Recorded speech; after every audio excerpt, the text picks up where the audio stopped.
হিমন্ত বিশ্ব শৰ্মাৰ আত্মনিৰ্ভৰ অসমত 60% নগৰীয়া লোকৰ চাউল কিনিবলৈ পইচা নাই। 84% গাঁৱলীয়া লোকৰ চাউল কিনিবলৈ পইচা নাই। ৰাষ্ট্ৰীয় খাদ্য সুৰক্ষা আইনৰ অধীনত অসমৰ 3,53,00,000 মানুহৰ ভিতৰত 2,45,00,000 মানুহ এতিয়া ৰাষ্ট্ৰীয় খাদ্য সুৰক্ষা আইনৰ অধীনত খাদ্য খাই পেলাই জীৱন নিৰ্বাহ কৰি আছে।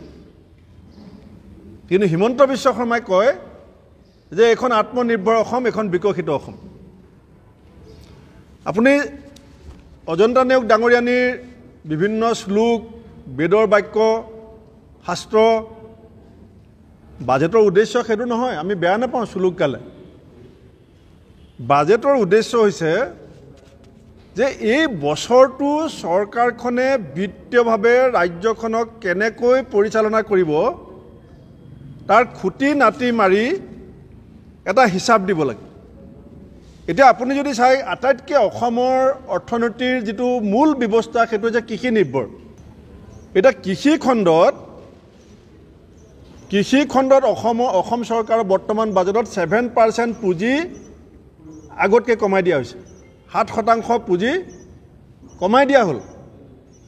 আৰু GSDP ৰাজ্যখনৰ GDPৰ প্ৰতি কৃষি খণ্ডটোৰ যিটো অৱদান সেইটো আমাৰ চৰকাৰ 2015-16 পৰা 2025-26 ভিতৰত কমি আহিছে। কমি অহাৰ মূল কাৰণটো কি? 2015-16 চনত 24.85 লাখ হেক্টৰ মাটিত খেতি কৰা হৈছিলে, ধান খেতি। আপুনি চাব খেতিয়কৰ গোটেই ব্যৱস্থাটো।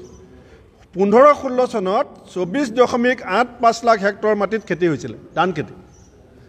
আৰু এতিয়া 22-23 চনত হিমন্ত বিশ্ব শৰ্মাৰ বিকশিত অসমত ধান খেতি হৈছে চৰকাৰী তথ্য মতে 23.8 লাখ হেক্টৰ মাটিত। অৰ্থাৎ বিজেপি চৰকাৰৰ শাসনকালত 13,35,000 বিঘা মাটি এতিয়া ধান খেতি নোহোৱা হ'ল। অসমৰ গ্ৰাম্য অৰ্থনীতিৰ মূল বিকশিত ক্ষেত্ৰখনত 13,35,000 বিঘা মাটিত এতিয়া ধান খেতি নহয়।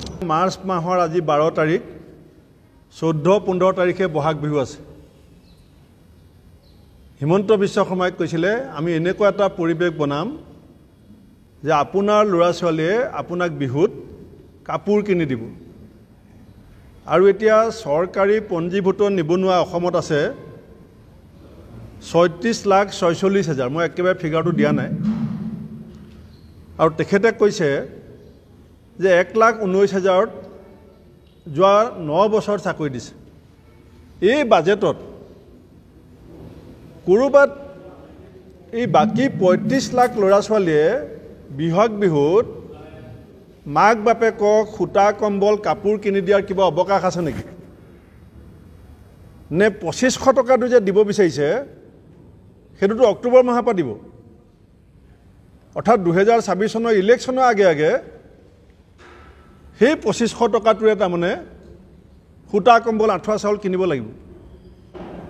গতিকে হিমন্ত বিশ্ব শৰ্মা ডাঙৰীয়াই প্ৰকৃত অৰ্থত যি দুটা শব্দ তেওঁ খুব বেছিকৈ ব্যৱহাৰ কৰি আহিছে, এটা হৈছে বিকশিত অসম।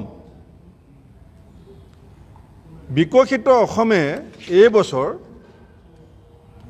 36,185 কোটি টকা ধাৰ ল'ব এই বছৰ।